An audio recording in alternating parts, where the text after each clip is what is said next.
So I know I'm hammering on this process, but that's because the process is really super simple. Like there's not anything else that you have to do. People even think that like there's going to be a lot of work involved with what you have to do.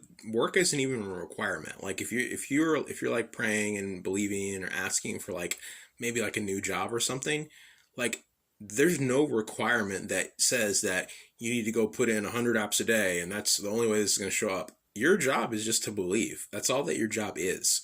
Like you don't have any other job other than that. What happens is that situations happen such that you're compelled to do certain things. Like maybe you drive by like some agency and they're like it's like a temp agency and you're like, oh, I could go to a temp agency, right? You're in the process and you're like, oh, I could go to a temp agency. So you go in there and you're like, hey, I'm looking for work. You guys do, and like, oh yeah, this is perfect, great timing, timing, yeah. And they sign you up. You sign up for like this agency or whatever, and then they do all the job looking for you. And all that happens is you on your little cell phone, on your phone, you get these little notifications every 3 days that says, hey, we found this really cool job for you.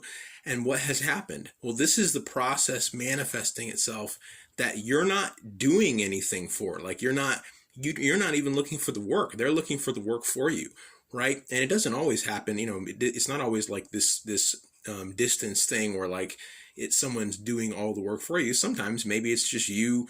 For some people, they're going to be putting in 50 apps a day. The process doesn't really matter.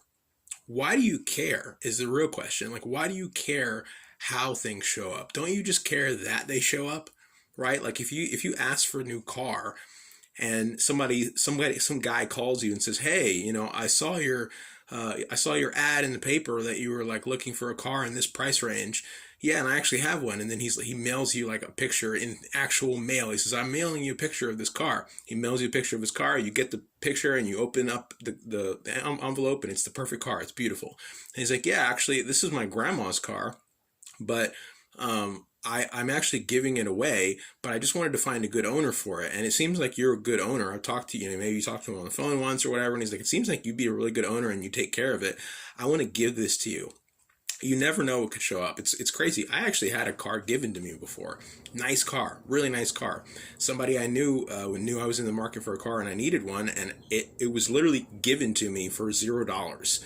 I drove this car for a little while. So you don't ever know like what could happen or what could show up. The how isn't your process.